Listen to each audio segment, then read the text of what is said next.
Why were Stonewall Inn riots important? Created by Cesar Franzoni.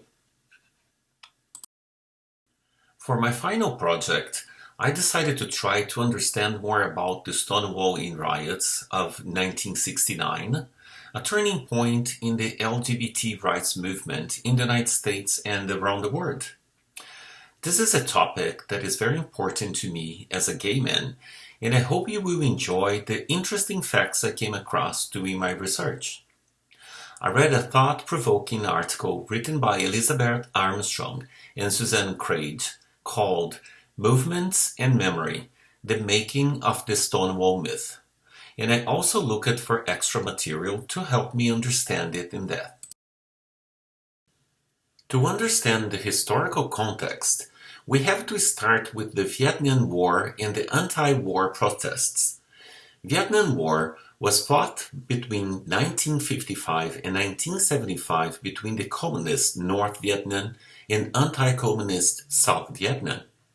North Vietnam was supported by the Soviet Union and China, and South Vietnam by the United States. In 1968, 500,000 American troops were in Vietnam, fighting alongside the South Vietnamese military. By the time the war ended in 1975, between 1.5 and 3.6 million people were killed. In 1967, Americans started protesting against the war in Vietnam, demanding that the troops be sent back home. Armstrong and Craig mentioned that other civil rights movements were taking place in the 60s, about the same time or a few years before the Stonewall. For example, the civil rights movement throughout the country. The Black Power movement in Oakland, founded in 1966, which was inspired by the speeches of Malcolm X and Martin Luther King Jr. The struggle against police violence towards Black people, the poverty and the powerlessness of Black communities. The Democratic Convention in Chicago in 1968, and the trial of Chicago 7 in 1969, the police oppression during this pacifist anti-war protest. Gregor Mattson claims that these events directly influenced the Stonewall Inn riots. He highlights that gay politics had become more radical in the late 1960s, owing to the influence of the Black Power movement, second wave of feminism, and the protests against the Vietnam War. Radical organizations advocating gay power had already sprung up in the 1960s in Greenwich Village, where the Stonewall Inn was located. An article at the Harvard Gazette written by Colleen Walsh mentioned that during the 1950s there were anti-homosexual policies in the military, and investigations of supposed communists were used to target homosexuals. The LGBT community, for example, the Matachim Society, was using non-violent approaches to fight for their rights. In my research for some more details about it, I found that on December 15, 1950, the Hoey Committee released the report concluding that homosexuals were unsuitable for employment in the federal government. In the document, it declared that homosexuals constituted security risk in positions of public trust. The same article said that gays and lesbians harassment was ongoing for over a decade before Stonewall. The police would raid bars using liquor licenses as an excuse to make arrests of gay people and close bars where gays used to gather. In the article, Armstrong and Craig argued that at least 4 other confrontations between gays and lesbians and the police could have been as influential as the Stonewall Inn riots. The New Year's Eve ball in San Francisco in 1965, raided by the San Francisco police. The riot of Compton's cafeteria in San Francisco in 1966, when people fought back, smashed police cars, and set fires in the streets. The Black Cat raid in Los Angeles 1966-67, when undercover police officers arrived at the Black Cat bar and starts beating patrons as they were celebrating the New Year. During that raid conducted by the police, 2 bartenders were hit unconscious and a woman was severely beaten.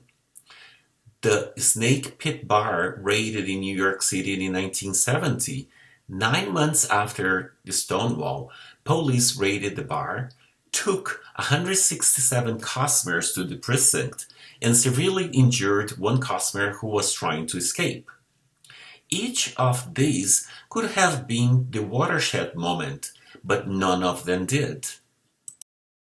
Michael Bronski, a scholar of LGBTQ culture and history, claims that what made Stonewall so important is the fact that gays and lesbians fought back, and the police barricaded themselves in the bar and radioed for backup as the riot flared.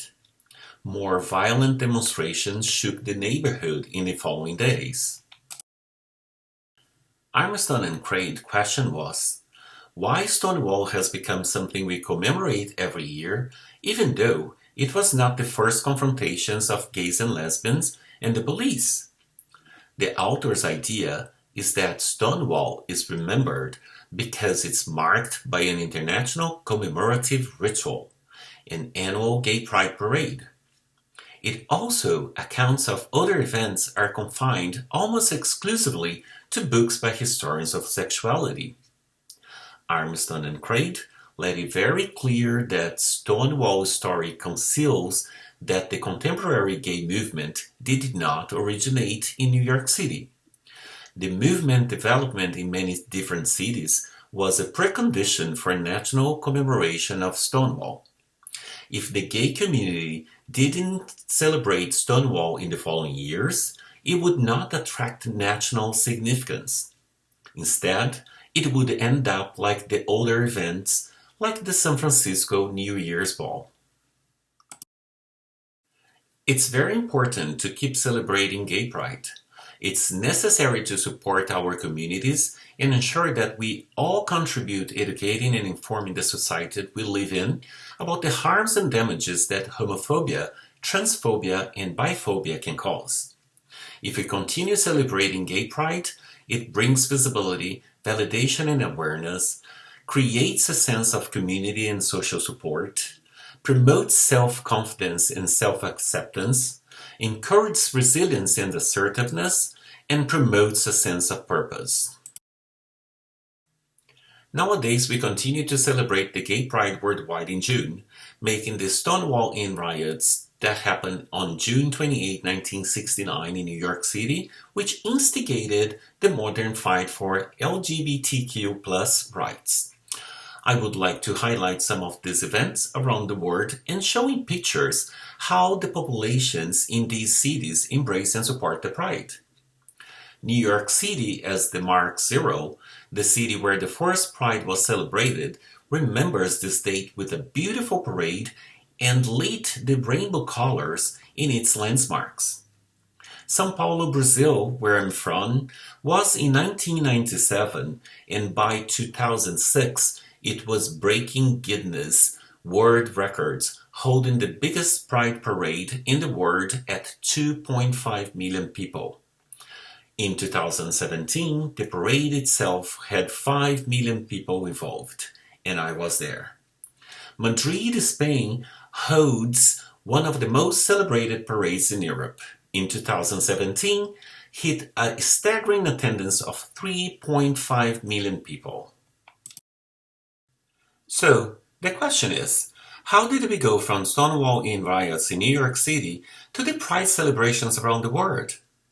Armstrong and Craig analyzed the success of Stonewall from the viewpoint of 4 elements: commemorability, mnemonic capacity, resonance, and potential for institutionalization. Commemorability means that the event is worth remembering. It was dramatic and important for a group of people. Mnemonic capacity means that the group must come up with a story about the event and then participate in remembering. Resonance means that the group has to plan how, when, and who will commemorate the event. And potential for institutionalization means that the event has cultural value and is versatile enough to be adopted by others. Their article suggests that the claims that Stonewall sparked gay liberation was a movement construction, a story initiated by gay liberation activists and used to encourage further growth. But how did all this happen? Clearly, all these are all true. First, commemorability. Gays and lesbians fought back. No more police oppression. Second, mnemonic capacity. Stonewall sparked gay liberation. Third, resonance. Annual event starts in 1970 in New York City. And fourth, potential for institutionalization. Pride events are big parties and have spread from New York City to around the world. An article published by CrimethInc finds similarities between the circumstances of Stonewall Inn riots and the Black Lives Matter protests, especially after the police killing of George Floyd, Breonna Taylor, Tony McDade, and Ahmaud Arbery in 2020. The article says that the striking thing about both the raid on the Stonewall Inn and the killing of George Floyd is that both events were completely normal. Raids, harassment, violence, and mass arrests of queer people were commonplace in the United States in 1969. Anti-black violence and police murders are tragically ordinary occurrences in the United States today. Black Lives Matter movement started in 2013, following the murder of African-American teenager Trayvon Martin and acquittal of George Zimmerman, who shot him. More protests occurred after the killing of Michael Brown in Ferguson, Missouri, and Eric Garner in New York City in 2014. Black Lives Matter hashtag was used on social media to organize protests. The movement went first national and then international in 2020 after the killing of George Floyd in Minneapolis. Both Stonewall Inn riots and the Black Lives Matter protests were not centrally organized and had no clear leadership. They both had young, multiracial participants from different social classes. The CrimethInc article says that, literally, hundreds of groups sprang up in 1969 and 1970, many in places where no gay organizations had ever existed. While many were short-lived, they helped to radicalize an entire generation of young gay and lesbian people, exponentially expanding the visibility of the community and the forms of activism that were emerging from it.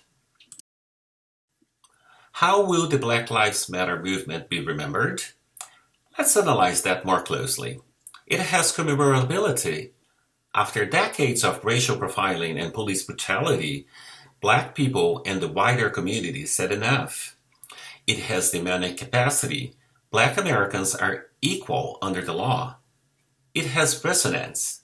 Juneteenth became a federal holiday in 2021. And it has potential for institutionalization. Hashtag Black Lives Matter on social media as an unifying element. Black Lives Matter event spread to all the United States and to European countries with history of slavery. The values that Black Lives Matter stands for have become mainstream and are hopefully leading to a lasting social change like Stonewall Inn riots did. Big social movements happen in the context of social changes that happen before then or that happen at the same time. Stonewall Inn riots and LGBT liberation movement happened because of anti-Vietnam War protests and movements for racial equality of the 1960s. Big social movements happen because of the status quo is no longer tolerable. People have had enough. This is true of Stonewall Inn riots and, as we can see, also Black Lives Matter movement. Big social movements require key dramatic events, but also persistence and remembrance so the seed of a change blossoms in a flower of freedom. This is true of Stonewall in Riot, and I hope will be true of Black Lives Matter movement. Thanks for your time watching my presentation.